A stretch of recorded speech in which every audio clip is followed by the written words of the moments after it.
আপনি কি কখনো এমন পরিস্থিতির সম্মুখীন হয়েছেন যেখানে আপনার চারপাশে সব পথ বন্ধ হয়ে গেছে? যখন পকেটে এক আনা পয়সা নেই, ঘরে ক্ষুধার্ত সন্তানের কান্নার আওয়াজ আর স্ত্রীর মলিন মুখ আপনার কলিজাকে বিদীর্ণ করে দিচ্ছে? ঠিক সেই মুহূর্তে যখন দুনিয়ার সব যুক্তি হার মেনে যায়, তখনই শুরু হয় মহাপ্রভুর এক অলৌকিক কারিশমা।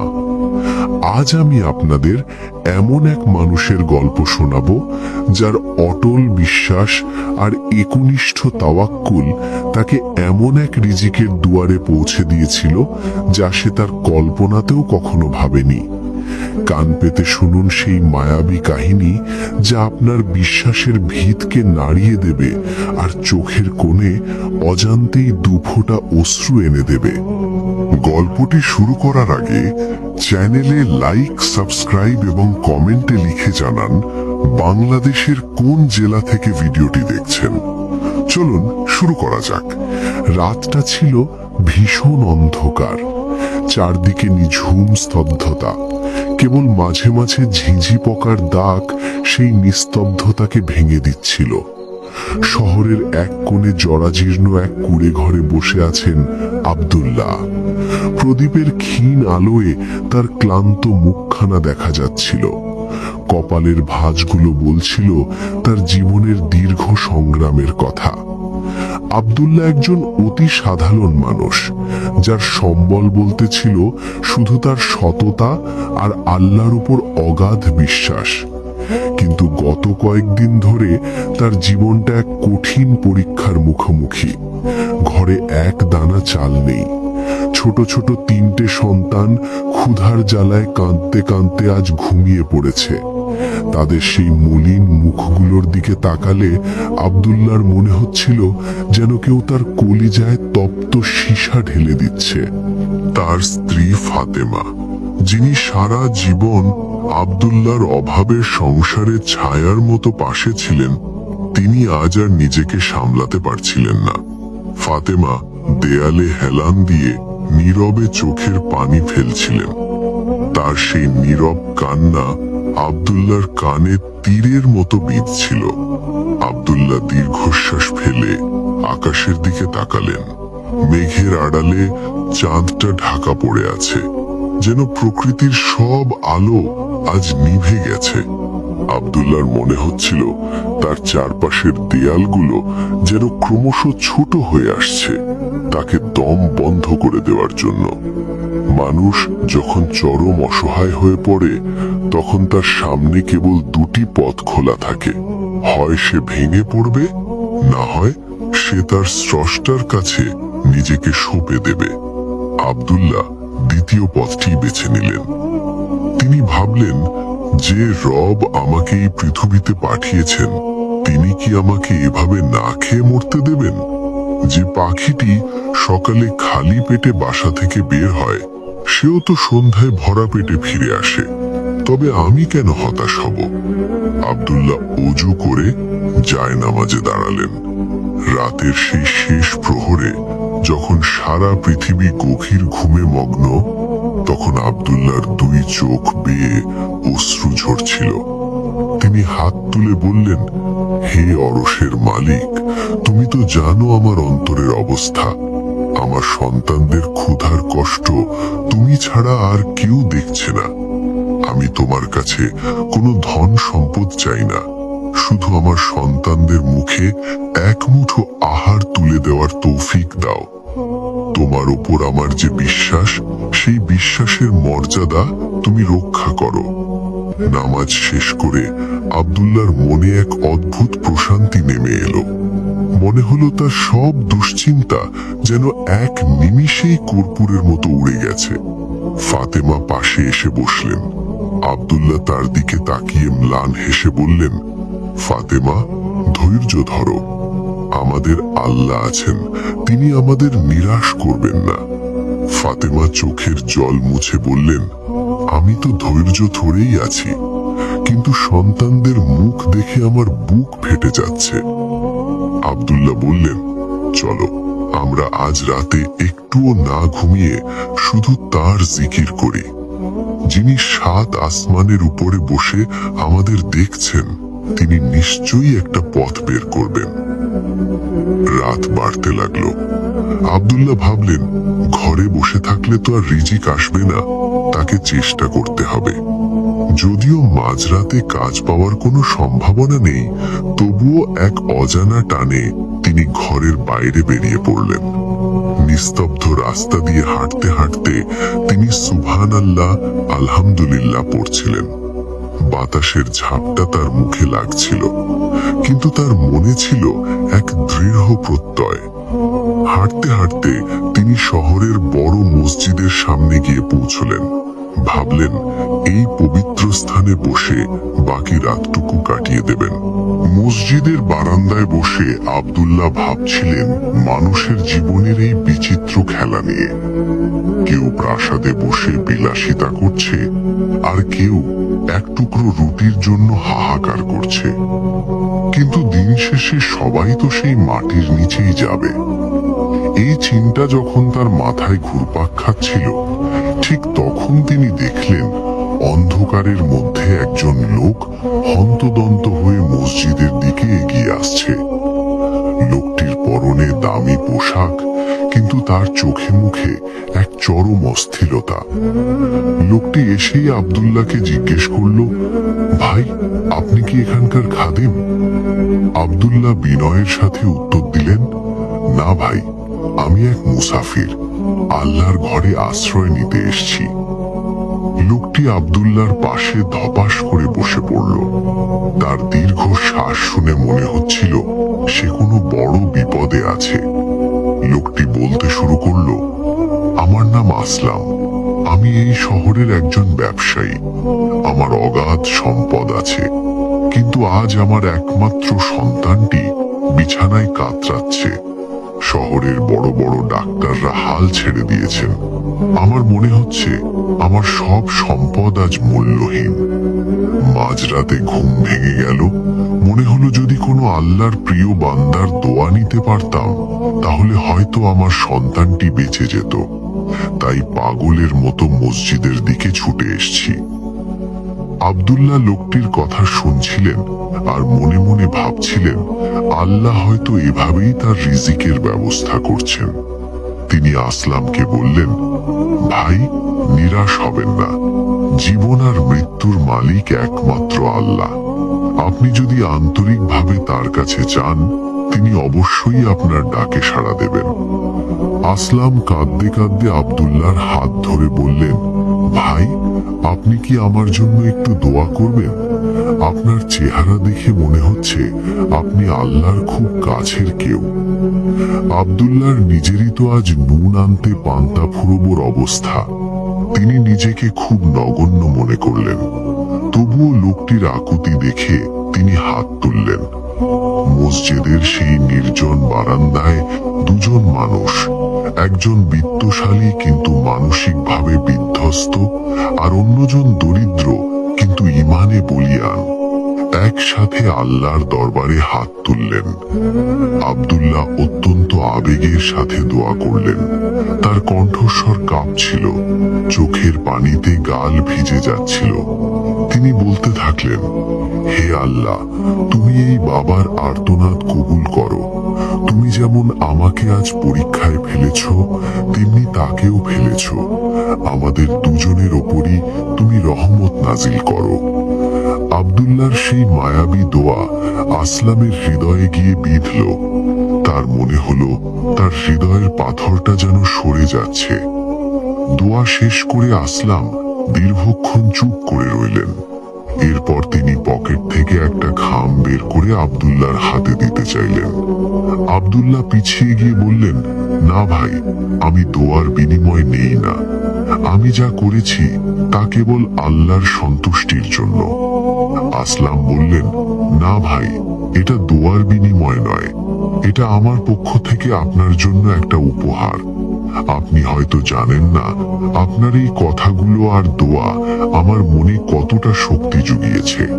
দয়া করে এটা ফিরিয়ে দেবেন না। আব্দুল্লাহ অনেক না করার পরও আসলাম জোর করে খামটা তার হাতে গুঁজে দিয়ে দ্রুত চলে গেলেন। আব্দুল্লাহ খামটা হাতে নিয়ে স্তব্ধ হয়ে দাঁড়িয়ে রইলেন। তিনি বুঝতে পারছিলেন না এর ভেতরে কি আছে। খামটা খুলতেই তার চোখ কপালে উঠল। সেখানে অনেকগুলো নোট। এত টাকা তিনি তার জীবনে একসাথে কখনো দেখেননি। তার মনে হলো তার হাত পা কাঁপছে। এটা কি সত্যি, নাকি তিনি স্বপ্ন দেখছেন? তার সেই একনিষ্ঠ তাওয়াক্কুলের ফল কি এত তাড়াতাড়ি চলে এলো? আব্দুল্লাহ তৎক্ষণাৎ সিজদায় লুটিয়ে পড়লেন। তার দু চোখ দিয়ে ঝরঝর করে অশ্রু ঝরতে লাগলো। তিনি বারবার বলতে লাগলেন, হে আমার রব, তুমি সত্য, তোমার ওয়াদা সত্য। তুমি সত্যিই অভাবীকে এমন ভাবে রিজিক দাও যা সে কল্পনাও করতে পারে না। আব্দুল্লাহ দ্রুত বাড়ির দিকে পা বাড়ালেন। তার মনে এখন আর কোনো ক্লান্তি নেই, আছে শুধু একরাশ আনন্দ আর কৃতজ্ঞতা। পথে একটি রুটির দোকান খোলা দেখে তিনি সেখান থেকে তাজা গরম রুটি, মধু আর কিছু ফলমূল কিনলেন। যখন তিনি বাড়িতে পৌঁছালেন তখন ফাজারের আজান হচ্ছিল। ফাতেমা তখনও জায়নামাজে বসে দোয়া করছিলেন। আব্দুল্লাহ যখন খাবারের ব্যাগ আর টাকার খামটা তার সামনে রাখলেন, ফাতেমা বিস্ময়ে নির্বাক হয়ে গেলেন। তিনি শুধু বললেন, আব্দুল্লাহ, এগুলো কোথা থেকে এলো? আব্দুল্লাহ কান্নার স্বরে বললেন, ফাতেমা, এগুলো আমাদের রবের পক্ষ থেকে আসা উপহার। তিনি আমাদের ভুলে যাননি। সেই ভোরে আব্দুল্লাহর ঘরে এক অন্যরকম খুশির জোয়ার বয়ে গেল। ক্ষুধার্ত শিশুরা ঘুম থেকে উঠে যখন সামনে খাবার দেখল, তাদের চোখে মুখে যে হাসি ফুটে উঠল তা দেখে আব্দুল্লাহ আর ফাতেমা দুজনেই অঝরে কাঁদতে লাগলেন। কিন্তু আব্দুল্লাহ জানতেন না, এটা তো কেবল শুরু ছিল। আল্লাহর পক্ষ থেকে আসা সেই রিজিক যে আরো কত বিস্ময়কর রূপ নিতে পারে তা তিনি তখনও টের পাননি। আসলাম নামের সেই ব্যবসায়ীর সাথে তার দেখা হওয়াটা কেবল কোনো কাকতালীয় ঘটনা ছিল না, বরং তা ছিল এক বিশাল পরিবর্তনের প্রথম ধাপ। আব্দুল্লাহর জীবনের সেই পরবর্তী ঘটনাগুলো ছিল আরো বেশি অলৌকিক আর শিক্ষণীয়। তিনি কি জানতেন, এই সামান্য টাকাই তাকে এমন এক গন্তব্যে নিয়ে যাবে যেখানে রিজিক নিজেই তাকে খুঁজে বেড়াবে? কাহিনীটির পরবর্তী অংশ আরো হৃদয়স্পর্শী হতে চলেছে, যেখানে প্রকাশ পাবে তাওয়াক্কুলার চূড়ান্ত রূপ। সেই সকালের সূর্যটা যেন এক নতুন বার্তা নিয়ে আব্দুল্লাহ জরাজীর্ণ ঘরে প্রবেশ করেছিল। জানালার ফাঁক দিয়ে আসা সোনালি আলো যখন মেঝেতে লুটিয়ে পড়ল, তখন ঘরটা এক অন্যরকম স্নিগ্ধতায় ভরে উঠল। আব্দুল্লাহ অনেক দিন পর সন্তানদের মুখে তৃপ্তির হাসি দেখলেন। তাদের সেই ছোট ছোট হাত দিয়ে রুটি ছিঁড়ে খাওয়ার দৃশ্যটা আব্দুল্লাহর বুকটাকে এক অদ্ভুত সুখে ভরিয়ে দিল। ফাতেমা রান্নাঘরের এক কোণে দাঁড়িয়ে নিঃশব্দে কাঁদছিলেন। তবে এ কান্না কষ্টের নয়, এ কান্না ছিল কৃতজ্ঞতার। তিনি বারবার আঁচলে চোখ মুছছিলেন আর বিড়বিড় করে বলছিলেন, হে মাবুদ, তুমি কত দয়ালু। আমরা তো অধম, আমাদের তো কিছুই করার সাধ্য ছিল না, অথচ তুমি আমাদের এত সম্মান দিলে। আব্দুল্লাহর মনে এক অদ্ভুত ভাবান্তর শুরু হলো। তার হাতে এখন যে টাকাগুলো আছে তা দিয়ে তিনি হয়তো কয়েক মাস রাজার হালে চলতে পারবেন। কিন্তু তার ভেতরের একনিষ্ঠ তাওয়াক্কুল তাকে বলছিল, এই রিজিক কেবল ভোগের জন্য নয়, এটা একটা আমানত। তিনি ভাবলেন, আল্লাহ যখন আমার পথ খুলে দিয়েছেন তখন নিশ্চয়ই এর পেছনে আরো বড় কোনো উদ্দেশ্য আছে। তিনি স্থির করলেন, এই টাকার একটা বড় অংশ তিনি অন্য কোনো অভাবী মানুষের জন্য খরচ করবেন। ফাতেমার সাথে বিষয়টি নিয়ে কথা বলতেই তিনি সহমত হলেন। ফাতেমা বললেন, আব্দুল্লাহ, যখন আমাদের কিছুই ছিল না তখন তিনি দিয়েছেন, এখন যখন আছে তখন তা বিলিয়ে দিলে তিনি আরো দেবেন। এটাই তো বিশ্বাস। দিন তিনেক পর আব্দুল্লাহ যখন বাজারের এক কোণে বসে ভাবছেন কি কাজ করা যায়, তখন হঠাৎ দেখলেন একটি দামি গাড়ি তার সামনে এসে থামল। গাড়ি থেকে নামলেন সেই ব্যবসায়ী আসলাম। তার চোখে মুখে আজ আর সেই অস্থিরতা নেই, বরং এক স্বর্গীয় প্রশান্তি খেলা করছে। আসলাম দ্রুত পায়ে আব্দুল্লাহর দিকে এগিয়ে এলেন এবং তাকে জড়িয়ে ধরলেন। তার চোখ দিয়ে জল গড়িয়ে পড়ল। আসলাম বললেন, ভাই আব্দুল্লাহ, আমি আপনাকে সারা শহর খুঁজেছি। আপনি জানেন না সেদিন আপনার সেই দোয়ার পর কি এক অলৌকিক ঘটনা ঘটে গেছে। আমার ছেলে, যাকে ডাক্তাররা মৃত ঘোষণা করার অপেক্ষায় ছিল, সে আজ সম্পূর্ণ সুস্থ। ডাক্তাররা একে মিরাকল বলছে, কিন্তু আমি জানি এটা আপনার সেই চোখের পানির ফল। আব্দুল্লাহ বিনয়ের সাথে মাথা নিচু করে বললেন, ভাই, সব প্রশংসা আল্লাহর। আমি তো সামান্য এক গুনাহগার বান্দা মাত্র। আসলাম তাকে ছাড়লেন না। তিনি বললেন, আমি আজ আপনাকে কৃতজ্ঞতা জানাতে আসিনি। আমি এসেছি আপনাকে আমার অংশীদার করতে। আমার বড় একটি শস্যের গুদাম আছে, যেখানে সততার বড় অভাব। আমি চাই আপনি সেটার দায়িত্ব নিন। আমি আপনাকে বেতন দেব না, বরং লাভের একটা অংশ আপনার হবে। আব্দুল্লাহ অবাক হয়ে আসলামের দিকে তাকিয়ে রইলেন। তিনি কি ঠিক শুনছেন? কয়েকদিন আগেও যার ঘরে এক মুঠো চাল ছিল না, আজ তাকে বিশাল এক ব্যবসার অংশীদার হওয়ার প্রস্তাব দেওয়া হচ্ছে। আব্দুল্লাহর মনে পড়ে গেল সেই রাতের কথা, যখন তিনি অন্ধকার আকাশের নিচে দাঁড়িয়ে আল্লাহর কাছে শুধু এক বেলা খাবারের জন্য চোখের জল ফেলেছিলেন। আর আজ আল্লাহ তাকে রিজিকের এক অফুরন্ত ভান্ডারের দিকে ডাকছেন। এটাই কি তবে সেই তাওয়াক্কুলের ফল? আব্দুল্লাহ ভাবলেন, তিনি যদি তখন মানুষের কাছে হাত পাততেন, তবে হয়তো এক বেলা খাবার পেতেন। কিন্তু তিনি কেবল তার রবের কাছে চেয়েছিলেন বলেই আজ রবের সৃষ্টিরা তার দুয়ারে কড়া নাড়ছে। আব্দুল্লাহ আসলামের প্রস্তাবে রাজি হলেন, তবে একটি শর্তে। তিনি সেই লভ্যাংশের অর্ধেক অংশ এতিম আর অসহায়দের কল্যাণে ব্যয় করবেন। আসলাম মুচকি হেসে বললেন, আপনার মতো মানুষ পাশে থাকলে আমার ব্যবসায় বরকত আসবেই। নতুন কাজ শুরু করলেন আব্দুল্লাহ, কিন্তু তার জীবনযাত্রায় কোনো জৌলুস এলো না। তিনি সেই পুরনো কুড়ে ঘরেই রইলেন।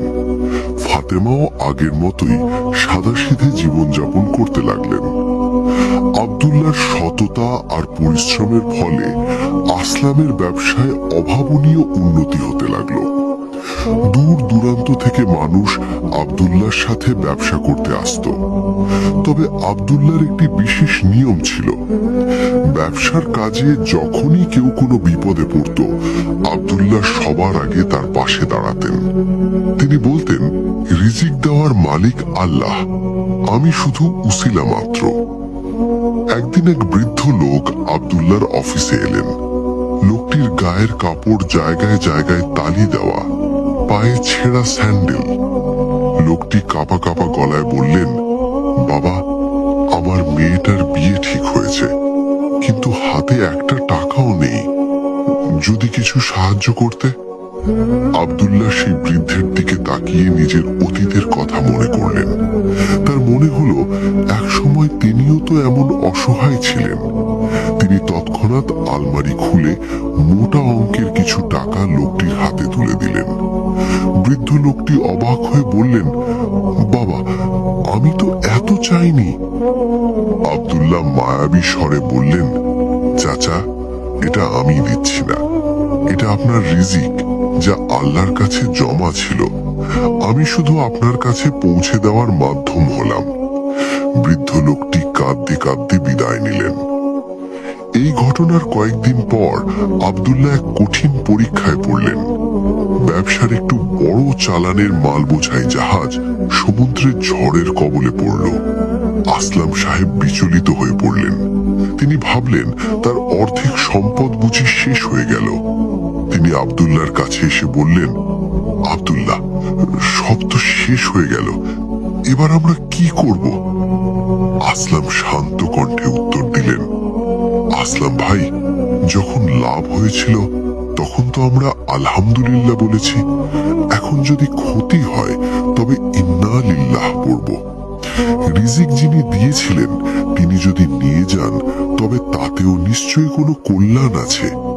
আপনি চিন্তা করবেন না, আমাদের তাওয়াক্কুল যেন নড়ে না যায়। আসলাম অবাক হয়ে আব্দুল্লাহর চেহারার দিকে তাকিয়ে রইলেন। এমন চরম বিপদেও একজন মানুষ কিভাবে এত শান্ত থাকতে পারে? আব্দুল্লাহ সেই রাতেও জায়নামাজে বসে আল্লাহর কাছে দীর্ঘ সময় দোয়া করলেন। তিনি বললেন, হে আল্লাহ, তুমি যদি এই সম্পদে আমাদের জন্য অকল্যাণ দেখে থাকো তবে তা নিয়ে নাও, আমাদের ঈমানকে তুমি রক্ষা করো। পরদিন সকালে সংবাদ এলো জাহাজটি ডুবে যায়নি, বরং ঝড়ের ঝাপটায় সেটি পাশের একটি দ্বীপে আটকে গিয়েছিল এবং সেখান থেকে স্থানীয় জেলেরা সেটিকে নিরাপদে তীরে নিয়ে এসেছে। আসলাম আনন্দে আত্মহারা হয়ে গেলেন। তিনি বুঝতে পারলেন আব্দুল্লাহর সাথে থাকা মানেই হলো আল্লাহর রহমতের ছায়াতলে থাকা। আব্দুল্লাহর খ্যাতি চারিদিকে ছড়িয়ে পড়ল, কিন্তু এই খ্যাতির মাঝেও তিনি তার সেই মায়াবী সরলতা হারাননি। তিনি প্রায়ই রাতের অন্ধকারে ছদ্মবেশে শহরের অলিগলিতে ঘুরে বেড়াতেন। দেখতেন কোথায় কার ঘরে চুলা জ্বলছে না, কার সন্তান ক্ষুধার্ত। তিনি চুপি চুপি তাদের দরজার সামনে খাবার আর টাকা রেখে আসতেন। কেউ জানতো না এই দাতা কে। আব্দুল্লাহর এই নীরব দানই ছিল তার অন্তরের প্রশান্তি। তিনি উপলব্ধি করেছিলেন রিজিক কেবল নিজের পেট ভরার নাম নয়, বরং অন্যের মুখে হাসি ফোটানোর নামই হলো প্রকৃত রিজিক। এক বিকেলে আব্দুল্লাহ নদীর পাড়ে বসে সূর্যাস্ত দেখছিলেন। আকাশের রংটা ঠিক সেই রাতের মতো রাঙা হয়ে আছে। তার মনে পড়ল সেই সময়ের কথা যখন তিনি জীবনের সব আশা ছেড়ে দিয়েছিলেন। আজ তার কাছে অনেক কিছু আছে, কিন্তু তার মন পড়ে আছে সেই মহান সত্তার কাছে যিনি তাকে কখনো একা ছাড়েননি। হঠাৎ তার সামনে এক যুবক এসে দাঁড়ালো। যুবকের চোখ দুটো ছলছল করছে। সে আব্দুল্লাহকে জিজ্ঞেস করলো, চাচা, আমি অনেক পড়াশোনা করেছি, কিন্তু কোথাও চাকরি পাচ্ছি না। মা অসুস্থ, ঘরে খাবার নেই। আমি কি তবে সব শেষ করে দেব? আব্দুল্লাহ যুবকটির মাথায় হাত রেখে এক মায়াবী হাসি দিলেন। তিনি বললেন, বাবা, তুমি কি জানো রিজিক কোথায় থাকে? যুবকটি মাথা নিচু করে বলল, জানি না চাচা। আব্দুল্লাহ বললেন, রিজিক তোমার কপালে লেখা আছে, আর তার চাবিকাঠি আছে আসমানে। তুমি যদি পৃথিবীর সব দরজায় কড়া নাড়ো আর আসমানের দরজাটা ভুলে যাও, তবে তুমি সারা জীবন রিক্ত হস্তই থাকবে। একনিষ্ঠভাবে তার উপর ভরসা করো যিনি তোমাকে সৃষ্টি করেছেন। দেখবে রিজিক নিজেই তোমাকে খুঁজে বের করবে। যুবকটির চোখে এক নতুন আশার আলো জ্বলে উঠল। আব্দুল্লাহ বুঝতে পারলেন তার জীবনের গল্প আজ অন্যের প্রেরণা হয়ে দাঁড়িয়েছে। কিন্তু আব্দুল্লাহর নিজের জীবনে আরো এক বড় মোড় আসা বাকি ছিল। আল্লাহর পক্ষ থেকে আসা সেই রিজিক যে কেবল দুনিয়ার ধন সম্পদ নয়, বরং আরো গভীর কিছু হতে পারে, তা তিনি শীঘ্রই বুঝতে চলেছেন। কাহিনীটি যেখানে মোড় নেবে সেখানে কেবল চোখের জল আর শুকরিয়া ছাড়া আর কিছুই থাকবে না। সেই যুবকটি যখন আব্দুল্লাহর কথা শুনে এক বুক আশা নিয়ে ফিরে গেল, আব্দুল্লাহ দীর্ঘক্ষণ নদীর স্রোতের দিকে তাকিয়ে রইলেন। সময়ের চাকা ঘুরতে লাগলো। দিন যায়, মাস যায়, বছর পেরিয়ে যায়। আব্দুল্লাহর জীবনে এখন প্রাচুর্যের কোনো অভাব নেই। তার ব্যবসা শহর ছাড়িয়ে দেশ বিদেশে ছড়িয়ে পড়েছে। তার সন্তানেরা এখন বড় হয়েছে, তারা উচ্চ শিক্ষায় শিক্ষিত। কিন্তু আব্দুল্লাহর সেই সাদাসিধে কুঁড়ে ঘরটি আজও তেমনি আছে। তিনি প্রাসাদে যাওয়ার সুযোগ পেলেও নিজের সেই পুরনো ভিটেটি ছাড়েননি, কারণ এই ঘরটি তাকে মনে করিয়ে দেয় তার সেই চরম অভাবের দিনগুলোর কথা, যে রাতে তিনি আর ফাতেমা ক্ষুধার জ্বালায় কেঁদেছিলেন। তিনি মনে করেন যে অভাব তাকে আল্লাহর কাছে নিয়ে গিয়েছিল, সেই অভাবই ছিল তার জীবনের শ্রেষ্ঠ সম্পদ। ফাতেমা এখন আগের চেয়ে অনেকটা দুর্বল হয়ে পড়েছেন, তবে তার চেহারায় এক অপার্থিব নূর ঝলমল করে। একদিন বিকেলের ম্লান আলোয় ফাতেমা আব্দুল্লাহর পাশে এসে বসলেন। তিনি মৃদু স্বরে বললেন, আব্দুল্লাহ, আমাদের জীবনের অনেকটা সময় তো পার হয়ে গেল। আল্লাহ আমাদের যা দিয়েছেন আমরা তা কল্পনাও করতে পারিনি। আমার কেবল একটা শেষ ইচ্ছা আছে। আব্দুল্লাহ পরম মমতায় ফাতেমার দিকে তাকিয়ে বললেন, বলো ফাতেমা, তোমার কি ইচ্ছা?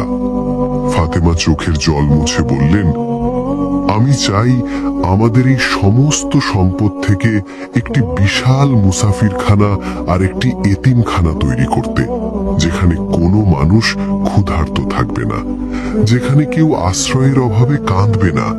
আমি চাই আমাদের রিজিক যেন কেবল আমাদের মাঝেই সীমাবদ্ধ না থাকে। আব্দুল্লাহর চোখ ভিজে এলো। তিনি ফাতেমার হাত ধরে বললেন, ফাতেমা, তুমি আমার মনের কথাটিই বলে দিলে। আমি তো কেবল এই সম্পদের পাহারাদার মাত্র। চলো আমরা আমাদের সব কিছু বিলিয়ে দিই সেই মহান সত্তার পথে, যিনি আমাদের শূন্য হাত পূর্ণ করেছিলেন। এরপর শুরু হলো এক বিশাল কর্মযজ্ঞ।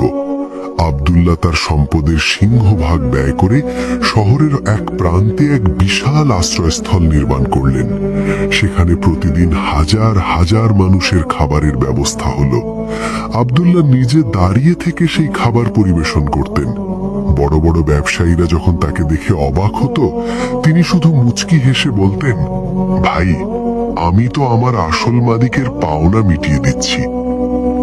জীবন সায়ান্নে এসে আব্দুল্লাহ একদিন অসুস্থ হয়ে পড়লেন। তার শরীর আর আগের মতো সায় দিচ্ছে না।